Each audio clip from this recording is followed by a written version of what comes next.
ಪ್ರೀತಿಯ ವೀಕ್ಷಕರಿಗೆ ಶಂಕರಾನಂದ ಟಿವಿಗೆ ಸ್ವಾಗತ ಸುಸ್ವಾಗತ. ಇವತ್ತಿನ ವಿಡಿಯೋನಲ್ಲಿ ಮೇ ತಿಂಗಳ ಮಾಸ ಭವಿಷ್ಯ ಹೇಗಿದೆ ಅನ್ನುವಂತಹ ಮಾಹಿತಿಯನ್ನ ತಿಳ್ಕೊಳ್ಳೋಣ.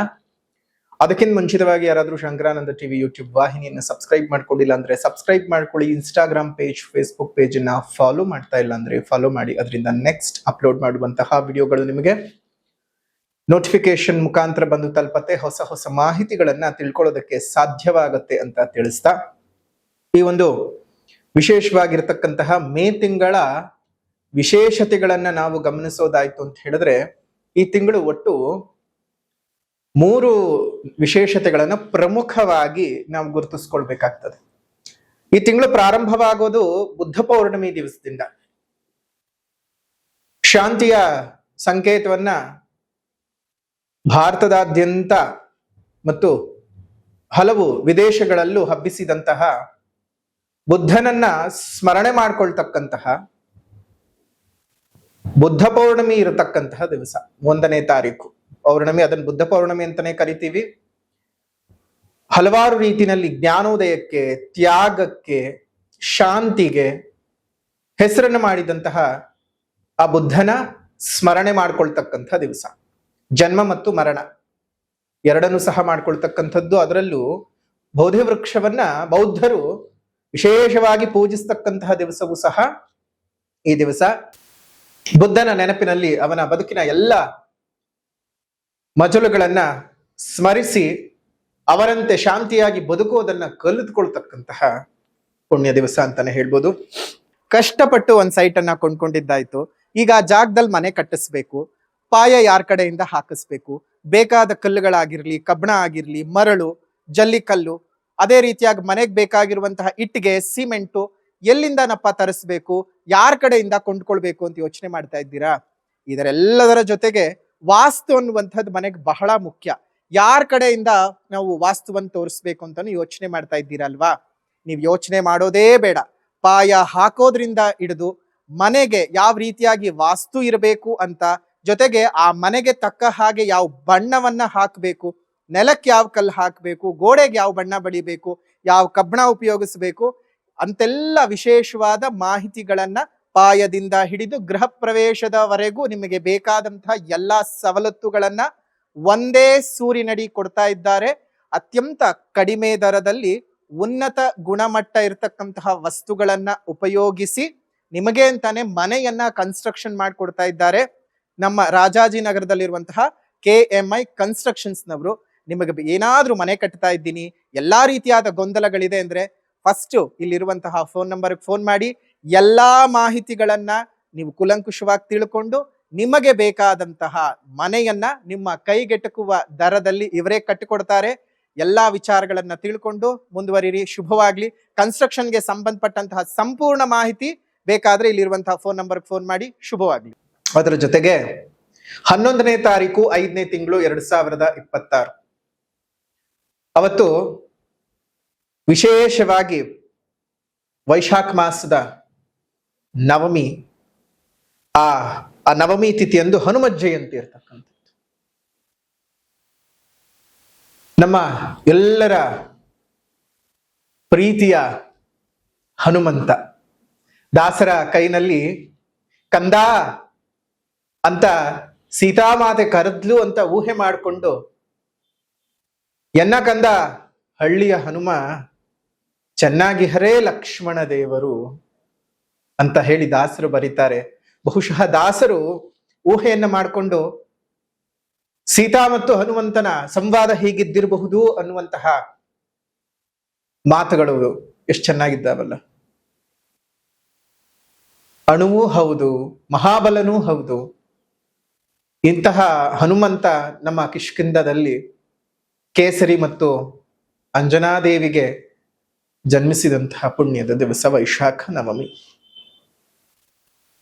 ಹಾಗಾಗಿ ಹನುಮತ್ ಜಯಂತಿಯನ್ನ ಆಚರಣೆ ಮಾಡ್ತಾ ಇದ್ದೇವೆ. 17ನೇ ತಾರೀಕಿನಿಂದ ಜೂನ್ 15ನೇ ತಾರೀಕಿನವರೆಗೂ, ಮೇ 17ನೇ ತಾರೀಕಿನಿಂದ ಜೂನ್ 15ನೇ ತಾರೀಕಿನವರೆಗೂ ಜ್ಯೇಷ್ಠ ಅಧಿಕ ಮಾಸ ಬರುವಂಥದ್ದು. ಈ ಅಧಿಕ ಮಾಸ 32-33 ತಿಂಗಳಿಗೆ ಒಂದ್ಸಲ ಬರ್ತಾ ಇರುತ್ತೆ. ಯಾಕೆ ಬರುತ್ತಪ್ಪ ಅಂತ ಹೇಳಿದ್ರೆ, ನೋಡಿ, ಚಂದ್ರನ ಒಂದು ವರ್ಷದ ಲೆಕ್ಕವನ್ನು ತಗೊಂಡ ಸಂದರ್ಭಕ್ಕೆ 354 ದಿನಗಳಾಗ್ತದೆ.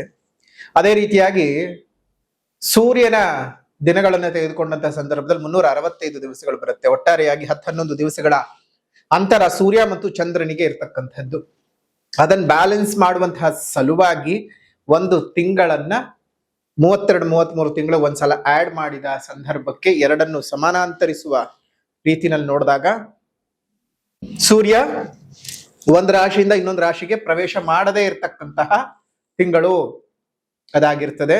ಹಾಗಾಗಿ ಅದನ್ನು ಅಧಿಕ ಮಾಸ ಅಂತ ಕರಿತೀವಿ. ಅಧಿಕ ಮಾಸದಲ್ಲಿ ನಮಗೆ ಈ ಜಪತಪಗಳು, ದಾನ ಧರ್ಮಗಳು, ಮನಸ್ಸನ್ನ ಶುದ್ಧವಾಗಿ ಇಟ್ಟುಕೊಂಡಿರ್ತಕ್ಕಂತಹದ್ದು, ಈ ರೀತಿಯಾಗಿರ್ತಕ್ಕಂಥ ವಿಚಾರಗಳಿಗೆ ಬಹಳ ಪ್ರಾಶಸ್ತ್ಯವನ್ನು ಕೊಡ್ತಕ್ಕಂಥದ್ದು. ಹಾಗಾಗಿ ಅಧಿಕ ಮಾಸದ ಆಚರಣೆಯನ್ನ ತಾವೆಲ್ಲರೂ ಸಹ ಮಾಡಬೇಕು. ಅದೆಲ್ಲವೂ ಸಹ ಒಳ್ಳೇದಾಗ್ತಕ್ಕಂತಹದ್ದು.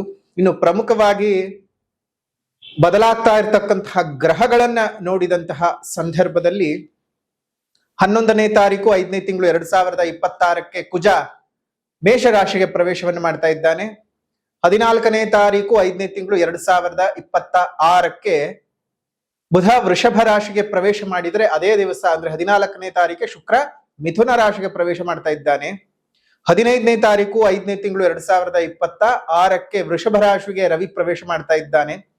29ನೇ ತಾರೀಕು 5ನೇ ತಿಂಗಳು 2026 ಮಿಥುನ ರಾಶಿಗೆ ಬುಧ ಪ್ರವೇಶ ಮಾಡ್ತಾ ಇರತಕ್ಕಂಥದ್ದು. ಇದಿಷ್ಟು ಗ್ರಹದ ಸ್ಥಾನದ ಬದಲಾವಣೆಯ ವಿಚಾರಗಳು.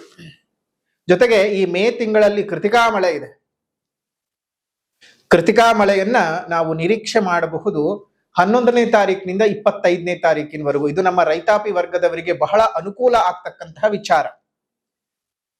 ಯಾವ ದಿನಾಂಕಗಳಲ್ಲಿ ಮಳೆ ಬರಬಹುದಪ್ಪ ಅಂತಂದ್ರೆ ನೋಡಿ, 11ನೇ ತಾರೀಕು, 12ನೇ ತಾರೀಕು, 13ನೇ ತಾರೀಕು, 16ನೇ ತಾರೀಕು, 17ನೇ ತಾರೀಕು, 20ನೇ ತಾರೀಕು, 21ನೇ ತಾರೀಕು, 22ನೇ ತಾರೀಕು, 23ನೇ ತಾರೀಕು, 24ನೇ ತಾರೀಕು, ಇದಿಷ್ಟು ದಿವಸಗಳು ಸಾಧಾರಣವಾಗಿರತಕ್ಕಂತಹ ಮಳೆಯನ್ನ ನಿರೀಕ್ಷೆ ಮಾಡಬಹುದು. ಇದು ನಮ್ಮ ರೈತಾಪಿ ವರ್ಗದವರಿಗೆ ಬಹಳ ಅನುಕೂಲತೆಗಳು. ಯಾಕಂದ್ರೆ ಇನ್ನೇನು ಮತ್ತೆ ಕೃಷಿ ಚಟುವಟಿಕೆಗಳು ಮಾಡಿಕೊಳ್ಬೇಕಲ್ಲ, ಜೀವನೋಪಾಯ ಆಗ್ಲೇಬೇಕಲ್ಲ. ಹಾಗಾಗಿ ಅವತ್ತಿನ ದಿವಸಗಳು ಮಳೆಯನ್ನ ನಿರೀಕ್ಷೆ ಮಾಡಬಹುದು. ಈ ಗ್ರಹಸ್ಥಿತಿಗಳ ಬದಲಾವಣೆಗಳಿಂದಾಗಿ ರಾಶಿ ಭವಿಷ್ಯ ಹೇಗಿದೆ ಅಂತ ಈಗ ಗಮನಿಸೋಣ.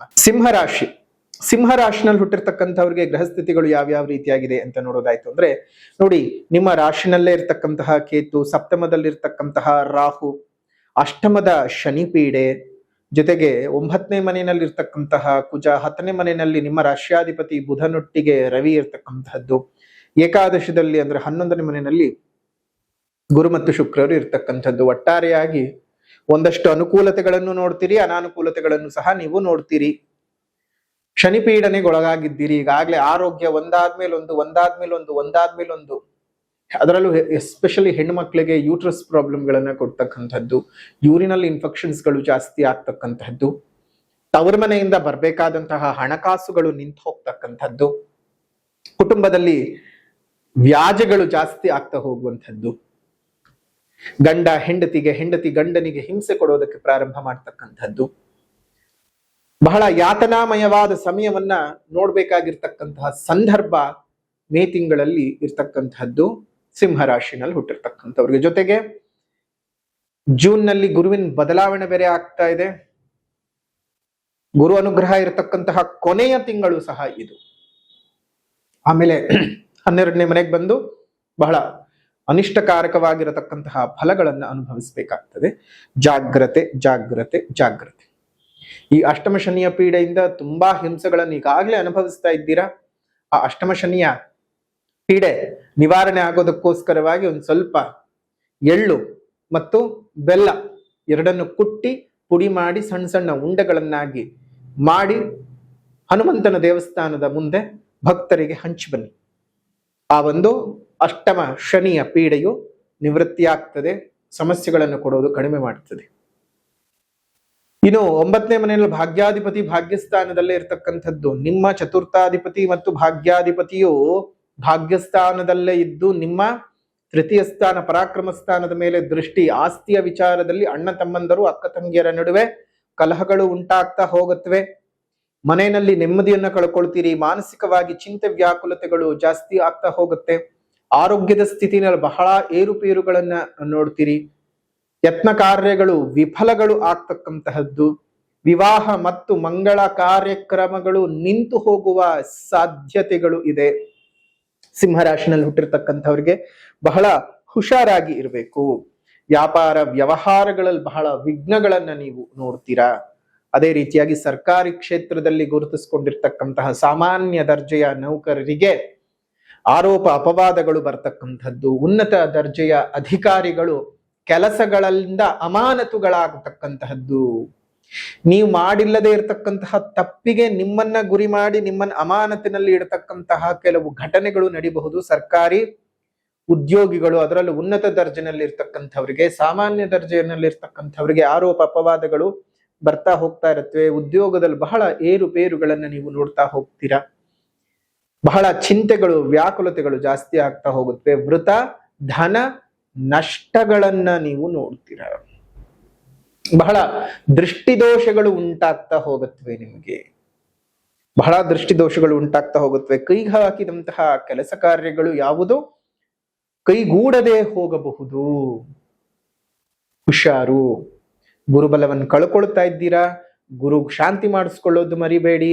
ನಾವೇ ಸಹ ಗುರು ಶಾಂತಿಯನ್ನ ಮಾಡ್ತಾ ಇದ್ದೀವಿ. ಗುರುವಿನ ಅವಶ್ಯಕತೆನಾದ್ರೂ ಏನಪ್ಪಾ, ನಮ್ಮ ಜೀವನದಲ್ಲಿ ಯಾವುದೇ ರೀತಿಯಾಗಿರ್ತಕ್ಕಂತಹ ಒಳ್ಳೆಯದ್ದು ಅಂದ್ರೆ ಒಂದು ವಿವಾಹವಾಗಬಹುದು, ಸಂತಾನದ ಭಾಗ್ಯ ಆಗ್ಬಹುದು, ಕೆಲಸವಾಗಬಹುದು, ವಿದ್ಯಾಭ್ಯಾಸವಾಗಬಹುದು, ಜೀವನದ ಅಭಿವೃದ್ಧಿ ಆಗಬಹುದು, ಆಸ್ತಿ ಸಿಗ್ತಕ್ಕಂತಹದ್ದು, ಅದೃಷ್ಟ ಸಿಗತಕ್ಕಂತಹದ್ದು, ನಮ್ಮ ಇಚ್ಛಿತ ಜೀವನವನ್ನ ನಮ್ಮ ಇಚ್ಛೆಗೆ ಬೇಕಾದ ಹಾಗೆ ಸಂಪೂರ್ಣವಾಗಿ ಉಪಯೋಗಿಸಿಕೊಂಡು ಜೀವಿಸುವಂತಹದ್ದಾಗಬಹುದು.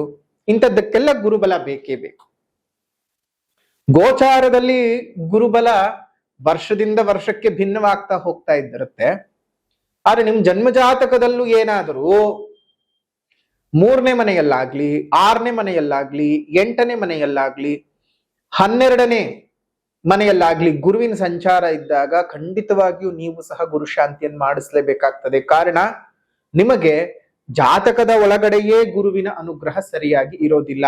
ಗೋಚಾರದಲ್ಲಿ ಬಂದ್ರೆಷ್ಟು ಬಿಟ್ರೆಷ್ಟು 20 ಭಾಗದ ಫಲ. ಹಾಗಾಗಿ ಗುರು ಮಹಾಯಾಗಕ್ಕೆ ಬಂದ ಸಂದರ್ಭಕ್ಕೆ ನಿಮ್ಮ ಜನ್ಮ ಜಾತಕದ್ದು ಮತ್ತು ಗೋಚಾರದ್ದು ಎರಡೂ ಸಹ ಪರಿಹಾರ ಆಗ್ತದೆ. ಅಷ್ಟು ಮಾತ್ರ ಅಲ್ಲ, ಈಗ ಗುರುವು ಕರ್ಕಾಟಕ ರಾಶಿಗೆ ಪ್ರವೇಶ ಮಾಡ್ತಾ ಇರೋದ್ರಿಂದಾಗಿ ಯಮುನಾ ನದಿಯು ಪುಷ್ಕರವಾಗ್ತದೆ. ಪುಷ್ಕರ ಸ್ನಾನ ನಾವು ಪ್ರತಿ ವರ್ಷ ಮಾಡ್ತಾನೆ ಇರ್ತೇವೆ. ಗುರುವು ತನ್ನ ರಾಶಿ ಚಕ್ರದ ಬದಲಾವಣೆಯಿಂದ ಹಲವಾರು ನದಿಗಳು ಪುಷ್ಕರವಾಗ್ತಾನೆ ಇರುತ್ತೆ. 12 ನದಿಗಳು, ಗಂಗೆಯಿಂದ ನರ್ಮದಾ ನದಿಯವರೆಗೂ. ಗಂಗಾ ಆಗಬಹುದು, ಅದೇ ರೀತಿಯಾಗಿ ಸಿಂಧು ಆಗಬಹುದು, ಸರಸ್ವತಿ ಆಗಬಹುದು, ಗೋದಾವರಿ, ಕೃಷ್ಣ, ಕಾವೇರಿ, ತುಂಗಭದ್ರ, ನರ್ಮದಾ, ಹೀಗೆ 16 ನದಿಗಳು, 12 ನದಿಗಳು ಪರಮ ಪವಿತ್ರವಾಗಿ ಪುಷ್ಕರವಾಗುತ್ತವೆ. ಆ ಪುಷ್ಕರವಾದ ಸಂದರ್ಭದಲ್ಲಿ ನದಿ ತೀರ್ಥದಲ್ಲಿ ಪುಷ್ಕರ ಸ್ನಾನವನ್ನ ಮಾಡ್ತಕ್ಕಂಥದ್ದು ಪದ್ಧತಿ. ನಿಮ್ಮ ಜನ್ಮ ಜಾತಕದಲ್ಲಿ ಏನಾದರೂ ಗುರು ಮತ್ತು ರಾಹು ಕರ್ಕಾಟಕ ರಾಶಿಯಲ್ಲಿ ಇದ್ದ ಸಂದರ್ಭಕ್ಕೆ ಅದನ್ನ ಗುರುರಾಹು ಚಾಂಡಾಲ ಯೋಗ ಅಂತ ಕರಿತೀವಿ. ಆ ಚಾಂಡಾಲ ಯೋಗ ಯಾಕಾದ್ರೂ ಬರುತ್ತಪ್ಪ ಅಂತ ಹೇಳಿದ್ರೆ, ನದಿಯನ್ನ ನೀವು ಮೈಲಿಗೆ ಮಾಡಿದ್ರೆ, ನದಿಗೆ ಏನಾದ್ರೂ ಅಪಚಾರಗಳನ್ನ ಮಾಡಿದ್ದಾಗ, ನದಿ ನೀರನ್ನ ನೀವು ಅಪವಿತ್ರಗೊಳಿಸಿದ್ದಾಗ ನಿಮಗೆ ಗುರು ಮತ್ತು ರಾಹು ಒಟ್ಟಿಗೆ ಒಂದೇ ರಾಶಿಯಲ್ಲಿ ಸಂಚಾರ ಮಾಡ್ತಾರೆ. ಒಂದೊಂದು ಭಾಗದಲ್ಲಿ ಇದ್ದ ಸಂದರ್ಭದಲ್ಲಿ ಒಂದೊಂದು ನದಿಯ ಶಾಪಗಳು ಅಂತ ನಾವು ಕರಿತೀವಿ. ಕರ್ಕಾಟಕ ರಾಶಿಯಲ್ಲಿ ಇದ್ದ ಸಂದರ್ಭಕ್ಕೆ ಯಮುನಾ ನದಿಯ ಶಾಪ ಉಂಟಾಗಿರ್ತದೆ. ಆ ಯಮುನಾ ನದಿಯಲ್ಲಿ 12 ವರ್ಷಕ್ಕೊಮ್ಮೆ ಬರ್ತಕ್ಕಂತಹ ಈ ಪುಷ್ಕರ ಸ್ನಾನವನ್ನ ಮಾಡಬೇಕಾಗ್ತದೆ. ಸಾಧ್ಯವಾದಂಥವರು ಯಮುನಾ ಘಟ್ಟಕ್ಕೆ ಹೋಗಿ ಯಮುನಾ ಘಟ್ಟದಲ್ಲೇ ಸ್ನಾನ ಮಾಡ್ಕೊಂಡು ಬನ್ನಿ. ಸಾಧ್ಯವಿಲ್ಲದೆ ಇರತಕ್ಕಂಥವರಿಗೆ ನಾವು ಯಮುನಾ ತೀರ್ಥವನ್ನ ದಿನಾಂಕ 31ನೇ ತಾರೀಕು 5ನೇ ತಿಂಗಳು 2026 ಗುರು ಮಹಾಯಾಗದ ಸಂದರ್ಭದಲ್ಲಿ ಪೂಜಿಸಿ ನಿಮಗೆ ಕೊಡ್ತೀವಿ, ಉಚಿತವಾಗಿ ಕೊಡ್ತೀವಿ. ಬಂದಂತಹವರಿಗೆ ಆ ಯಮುನಾ ತೀರ್ಥವನ್ನ ನೀವೇನು ಮಾಡಬೇಕು, ಜೂನ್ 15ನೇ ತಾರೀಕಿನ ಒಳಗೆ ನಿಮ್ಮ ಮನೆಯಲ್ಲಿ 3 ದಿವಸಗಳ ಕಾಲ ಇಟ್ಕೊಂಡಿದ್ದು ಪೂಜಿಸಿ, ಅದಾದ ನಂತರ ಸ್ನಾನದ ನೀರಿಗೆ ಆ ಯಮುನಾ ತೀರ್ಥವನ್ನ ಮಿಶ್ರಣ ಮಾಡಿಕೊಂಡು ಸ್ನಾನ ಮಾಡಿದ್ದೆ ಆದ್ರೆ ಆ ಯಮುನಾ ಘಟ್ಟದಲ್ಲಿ ಸ್ನಾನ ಮಾಡಿದಂತಹ ಪುಣ್ಯದ ಫಲವೇ ಸಿಗ್ತದೆ. ಹಾಗಾಗಿ ಈ ಒಂದು ಉಪಯೋಗವನ್ನ 31ನೇ ತಾರೀಕು 5ನೇ ತಿಂಗಳು 2026 ವಿಶೇಷವಾದಂತಹ ಆ ಕಾಲಘಟ್ಟದಲ್ಲಿ ನಾವು ನಿಮ್ಗೆ ಉಚಿತವಾಗಿ ಕೊಡ್ತಾ ಇದ್ದೇವೆ. ಯಾಗಕ್ಕೆ ಬರ್ತಕ್ಕಂಥವರಿಗೆ ಮತ್ತು ಗುರು ಶಾಂತಿಯಲ್ಲಿ ಪಾಲ್ಗೊಂಡವರಿಗೂ ಸಹ, ಯಾರು ಪೂಜೆ ಮಾಡಿಸ್ತಾ ಇದ್ದೀರಾ ಅವರಿಗೂ ಕೊಡ್ತೀವಿ, ಮಾಡಿಸದೇ ಇದ್ದಂಥವ್ರಿಗೂ ಕೊಡ್ತೀವಿ. ಪೂಜೆ ಮಾಡಿಸಿದಂಥವ್ರಿಗೆ ಮಾತ್ರ ಅಂತಾನೆ ಅಲ್ಲ, ಯಾರು ಬಂದು ಬೇಕಾದ್ರೂ ಯಮುನಾ ತೀರ್ಥ ಬೇಕು ಅಂತ ಹೇಳಿ ಕೇಳಿ ತಗೊಂಡು ಹೋಗಿ. ಸ್ವತಃ ನಾವೇ ಕೊಡ್ತೀವಿ, ನಿಮ್ಗೆ ಅನುಕೂಲತೆಗಳು ಉಂಟಾಗ್ಲಿ. ಅದೇ ರೀತಿಯಾಗಿ ಗುರು ಮಹಾಯಾಗದಲ್ಲಿ ವಿಶೇಷವಾಗಿ ಪಾಲ್ಗೊಂಡು ನಿಮ್ಮ ಜೀವನದಲ್ಲಿರ್ತಕ್ಕಂತಹ ಗುರುದೋಷವನ್ನ ನಿವಾರಣೆ ಮಾಡಿಕೊಳ್ಳಿ. ಈ ಗುರು ಮಹಾಯಾಗದ ಶುಲ್ಕವು ನಿಮಗೆ 800 ರೂಪಾಯಿಗಳಾಗಿರುತ್ತೆ. ಸೊ ಹಾಗಾಗಿ ಈ ವಿಶೇಷವಾಗಿರ್ತಕ್ಕಂತಹ ಗುರು ಮಹಾಯಾಗದಲ್ಲಿ ಪಾಲ್ಗೊಳ್ಳೋದು ಮರಿಬೇಡಿ. ಇನ್ನು ಗುರು ಮಹಾಯಾಗದಲ್ಲಿ ಯಾಗದ ನಂತರ ನಿಮಗೆ ಕೊಡ್ತಾ ಇರತಕ್ಕಂತಹ ರಕ್ಷ ಪ್ರಸಾದ, ರಕ್ಷೆಯು ಅಂದ್ರೆ ಗುರು ಕವಚವನ್ನ ಮತ್ತು ಅಕ್ಷತಾ ಪ್ರಸಾದವನ್ನ ಕೊಡ್ತೀವಿ. ಅದು ಎರಡನ್ನೂ ಸಹ ನೀವು ಇಟ್ಕೊಂಡಿರ್ಬೇಕು. ಕವಚವನ್ನ ಧರಿಸಿಕೊಳ್ಬೇಕು, ಕತ್ನಲ್ಲಾಗ್ಲಿ ಅಥವಾ ತೋಳ್ನಲ್ಲಾಗ್ಲಿ. ಅಕ್ಷತೆಯನ್ನ 2 ಭಾಗಗಳನ್ನಾಗಿ ಮಾಡಿ ಇಟ್ಕೊಂಡಿದ್ದು ನೀವು ಒಂದು ನಿಮ್ಮ ದೇವರ ಮನೆಯಲ್ಲಿಟ್ಟು ದಿನ ನಮಸ್ಕಾರಗಳನ್ನು ಮಾಡ್ಕೋಬೇಕು. ಇನ್ನೊಂದು ಪ್ಯಾಕ್ ಮಾಡಿ ಇಟ್ಕೊಂಡು ನಿಮ್ಮ ಜೇಬ್ನಲ್ಲಿ ಇಟ್ಕೊಂಡು ಕೆಲಸ ಕಾರ್ಯಗಳಿಗೆ ಮುಂದುವರಿರಿ. ಗುರುವಿನ ಅನುಗ್ರಹ ಉಂಟಾಗ್ತದೆ. ಈ ತಿಂಗಳಲ್ಲಿ ಯಾವುದೇ ಕಾರಣಕ್ಕೂ ಸಿಂಹರಾಶಿನಲ್ಲಿ ಹುಟ್ಟಿರ್ತಕ್ಕಂಥವ್ರು ಹೊಸ ಹೊಸ ಕೆಲಸಗಳಿಗೆ ಕೈ ಹಾಕಕ್ ಹೋಗ್ಬಿಡಿ. ಇರೋದನ್ನ ಮುಂದುವರಿಸ್ಕೊಳ್ತಾ ಹೋಗಿ. ಈ ಅಧಿಕ ಮಾಸ ಬೇರೆ ಬಂದಿರೋದ್ರಿಂದ ಮೇ 17ನೇ ತಾರೀಕಿನಿಂದ ಜೂನ್ 15ನೇ ತಾರೀಕಿನವರೆಗೂ ಅಧಿಕ ಮಾಸ ಬೇರೆ ಇದೆ. ಆ ಅಧಿಕ ಮಾಸದಲ್ಲಿ ಸಾಧ್ಯವಾದಷ್ಟು ನಿಮ್ ಕೈನಲ್ಲಿ ಏನ್ ದಾನ ಕೊಡೋದಕ್ಕೆ ಸಾಧ್ಯವಾಗುತ್ತೋ ಅದನ್ನ ದಾನವಾಗಿ, ಯಾರು ಅದನ್ನು ಉಪಯೋಗಿಸ್ಕೊಂಡು ನಿಮ್ಮನ್ನು ಹರಸಿ ಹಾರೈಸ್ತಾರೋ ಅಂಥವ್ರಿಗೆ ದಾನವಾಗಿ ಕೊಡ್ತಾ ಬನ್ನಿ. ಯಾವುದೋ ಒಂದು ಕಮ್ಯುನಿಟಿಗೆ ಅಥವಾ ಯಾವುದೋ ಒಂದು ಜಾತಿಗೆ ಅಥವಾ ಯಾವುದೋ ಒಬ್ಬ ವರ್ಗಕ್ಕೆ, ಯಾವುದೋ ಒಬ್ಬ ವ್ಯಕ್ತಿಗೆ ದಾನ ಮೀಸಲಾಗಿಲ್ಲ. ಸಪಾತ್ರರಿಗೆ ದಾನವ ಕೊಡಬೇಕು. ಹಾಗಾಗಿ ಅದನ್ನ ಉಪಯೋಗಿಸ್ಕೊಂಡು ನೀವು ಕೊಡ್ತಕ್ಕಂಥ ವಸ್ತುಗಳನ್ನು ಯಾರು ಉಪಯೋಗಿಸ್ಕೊಳ್ತಾರೋ ಮತ್ತು ಅದರಿಂದ ನಿಮಗ್ ಒಳ್ಳೇದಾಗ್ಲಿ ಅಂತ ಮನಸ್ತೃಪ್ತಿಯಾಗಿ ಹರಸ್ತಾರೋ ಅಂಥವ್ರಿಗೆ ದಾನವ ಕೊಡಿ. ತಮ್ಮೆಲ್ಲರಿಗೂ ಸಹ ಒಳ್ಳೇದ ಆಗ್ಲಿ. ಅದೇ ರೀತಿಯಾಗಿ ರಾಜಕಾರಣಿಗಳಿಗೆ ಬಹಳ ಶುಭದಾಯಕವಾದ ವಾತಾವರಣವಿರ್ತವೆ. ಸಮಾಜ ಕ್ಷೇತ್ರದಲ್ಲಿ ಗುರುತಿಸ್ಕೊಂಡಿರ್ತಕ್ಕಂತಹ ವ್ಯಕ್ತಿಗಳಾಗಿರಬಹುದು, ಧಾರ್ಮಿಕ ಕ್ಷೇತ್ರದಲ್ಲಿ ಗುರುತಿಸ್ಕೊಂಡಿರುವಂತಹ ವ್ಯಕ್ತಿಗಳಾಗಬಹುದು. ವಿದ್ಯಾರ್ಥಿಗಳಿಗೆ ಈ ತಿಂಗಳಲ್ಲಿ ಅಂತಹ ಹೇಳಿಕೊಳ್ತಕ್ಕಂತಹ ಪ್ರಗತಿ ಇಲ್ಲ. ಹಾಗಂತ ಹೇಳಿದ್ರೆ ನಥಿಂಗ್ ಲಾಸ್ ಅನ್ನೋ ರೀತಿನಲ್ಲಿ ಹೋಗ್ತಾ ಇರುತ್ತೆ. ಸಮಾನಾಂತರವಾಗಿ ಏನ್ ನಡೀತಕೊಂಡು ಹೋಗ್ತಿದೆಯೋ ಹಾಗೆ ಹೋಗ್ತಾ ಇರುತ್ತೆ ಹೊರತು ತುಂಬಾ ಚೆನ್ನಾಗೇನೋ ಇದೆ ಅನ್ನುವಂತಹ ಫಲವನ್ನ ನಿರೀಕ್ಷೆ ಮಾಡೋದಕ್ಕೆ ಸಾಧ್ಯ ಆಗೋದಿಲ್ಲ ಸಿಂಹ ರಾಶಿನಲ್ಲಿ ಹುಟ್ಟಿರ್ತಕ್ಕಂಥವ್ರಿಗೆ. ಅದೇ ರೀತಿಯಾಗಿ ಏನೇ ಕೆಲಸ ಹೊಸದಾಗಿ ಇನ್ವೆಸ್ಟ್ಮೆಂಟ್ ಮಾಡ್ಕೋಬೇಕು ಅಂದ್ರೂ ಬೇಡ, ಇರೋದನ್ನ ರನ್ ಮಾಡ್ಕೊಳ್ತಾ ಹೋಗಿ. ಮತ್ತು ಹೊಸ ವ್ಯಕ್ತಿಗಳ ಪರಿಚಯವೇನೋ ಉಂಟಾಗ್ತದೆ, ಜಾಗ್ರತೆ. ಯಾವುದಕ್ಕೂ ನೀವು ಹುಷಾರಾಗಿದ್ದು ಜೀವನನ ಮುಂದುವರಿಸ್ಕೊಳ್ತಾ ಹೋಗಿ. ತಮ್ಮೆಲ್ಲರಿಗೂ ಸಹ ಒಳ್ಳೇದು ಆಗ್ಲಿ ಅಂತ ಹೇಳಿ ನಾವು ಸಹ ಆಶಯವನ್ನ ವ್ಯಕ್ತಪಡಿಸ್ತಾ ನಿಮ್ಮ ಜೀವನ ಸುಖದಾಯಕವಾಗಿರ್ಲಿ, ಸೌಖ್ಯದಾಯಕವಾಗಿರ್ಲಿ ಅಂತ ಹೇಳಿ ಪ್ರಾರ್ಥನೆಯನ್ನು ಮಾಡ್ತಾ, ಪರಿಹಾರ ಅಂತ ಬಂದಾಗ ಮೊದಲನೆಯದಾಗಿ ಸಾಮಾಜಿಕ ಪರಿಹಾರ ಅಂತ ಹೇಳಿದ ಸಂದರ್ಭದಲ್ಲಿ ನೀವು ಮಾಡ್ಕೊಳ್ಬೇಕಾಗಿರೋದು ಏನಪ್ಪಾ ಅಂತ ಹೇಳಿದ್ರೆ, ಪ್ರಕೃತಿಯನ್ನು ಉಳಿಸಿ, ಪ್ರಕೃತಿಯನ್ನು ಬೆಳೆಸಿ. ನಿಮ್ಮ ಮನೆ ಮುಂದೆ ಮತ್ತು ಮೇಲ್ಭಾಗದಲ್ಲಿ ಸಣ್ಣ ಸಣ್ಣ ಕುಂಡಗಳಲ್ಲಿ ನೀರನ್ನ ಇಡ್ತಾ ಬನ್ನಿ. ಅದರಿಂದ ಅದೆಷ್ಟೋ ಜೀವ ಜಂತುಗಳಿಗೆ ನೀವು ಕೊಡ್ತಕ್ಕಂತಹ 1 ಹನಿ ನೀರು ಅವುಗಳ ಪ್ರಾಣವನ್ನ ಉಳಿಸಿಕೊಳ್ಳೋದಕ್ಕೆ ಸಾಧ್ಯವಾಗ್ತದೆ. ಅದೇ ರೀತಿಯಾಗಿ ಸುತ್ತಮುತ್ತ ಇರತಕ್ಕಂತಹ ವಾತಾವರಣದಲ್ಲಿ ಸಾಧ್ಯವಾದಷ್ಟು ಗಿಡಗಳನ್ನ ನೆಟ್ಟು ಪೋಷಣೆ ಮಾಡ್ತಕ್ಕಂತಹ ಕೆಲಸವನ್ನು ಮಾಡಿ. ಪ್ರಕೃತಿಯನ್ನು ಉಳಿಸಿದರೆ, ಪ್ರಕೃತಿಯನ್ನ ಬೆಳೆಸಿದರೆ ಪರಮೇಶ್ವರನೇ ನಮ್ಮನ್ನ ಹರಸಿ ಹಾರೈಸ್ತಾನೆ. ನಮ್ಮ ಬದುಕಿನಲ್ಲಿ ಇರ್ತಕ್ಕಂತಹ ಕಷ್ಟಗಳು ದೂರವಾಗ್ತದೆ. ಶುಭವಾಗ್ಲಿ. ಸಾಮಾಜಿಕ ಪರಿಹಾರದ ನಂತರದಲ್ಲಿ ಆಧ್ಯಾತ್ಮಿಕ ಪರಿಹಾರ ಅಂತ ಬಂದಾಗ ನೀವು ಮಾಡ್ಕೊಳ್ಬೇಕಾಗಿರ್ತಕ್ಕಂಥದ್ದು, ಸಿಂಹರಾಶಿಯವರು ಈ ಒಂದು ತಿಂಗಳಲ್ಲಿ ವಿಶ್ವನಾಥಾಷ್ಟಕ ಸ್ತೋತ್ರದ ಪಠಣವನ್ನು ಮಾಡ್ತಾ ಬನ್ನಿ. ಪ್ರತಿನಿತ್ಯ ಸಂಜೆ ಈಶ್ವರನ ದೇಗುಲದಲ್ಲಿ ಕೂತು ಸಾಧ್ಯವಾದಂಥವ್ರು ಒಂದು ಸ್ವಲ್ಪ ಹಾಲು ಮತ್ತು ಬಿಲ್ವಪತ್ರೆಯನ್ನು ಕೊಟ್ಟು ಪೂಜೆ ಮಾಡಿಕೊಂಡು ಪ್ರಾರ್ಥನೆ ಮಾಡಿ ಅಲ್ಲೇ ಕೂತು ವಿಶ್ವನಾಥಾಷ್ಟಕ ಸ್ತೋತ್ರವನ್ನು ಹೇಳ್ತಾ ಬನ್ನಿ. ಎಲ್ಲವೂ ಸಹ ಒಳ್ಳೇದಾಗ್ಲಿ. ಗುರು ಮಹಾಯಾಗದಲ್ಲಿ ಬಂದು ಪಾಲ್ಗೊಳ್ಳಿ. 31ನೇ ತಾರೀಕು 5ನೇ ತಿಂಗಳು 2026 ಶುಭವಾಗ್ಲಿ ಅಂತ ಹೇಳ್ತಾ ಮತ್ತೊಂದು ವಿಡಿಯೋನಲ್ಲಿ ಭೇಟಿ ಮಾಡೋಣ. ಅಲ್ಲಿವರೆಗೂ ನಮಸ್ಕಾರ. ಲೋಕ ಸಮಸ್ತ ಸುಖಿನೋ ಭವಂತು, ಸಕಲ ಸನ್ಮಂಗಳಾನಿ ಭವಂತು, ಸರ್ವೇ ಜನಾಃ ಸುಖಿನೋ ಭವಂತು, ಸಮಸ್ತ ಸನ್ಮಂಗಳಾನಿ ಭವಂತು.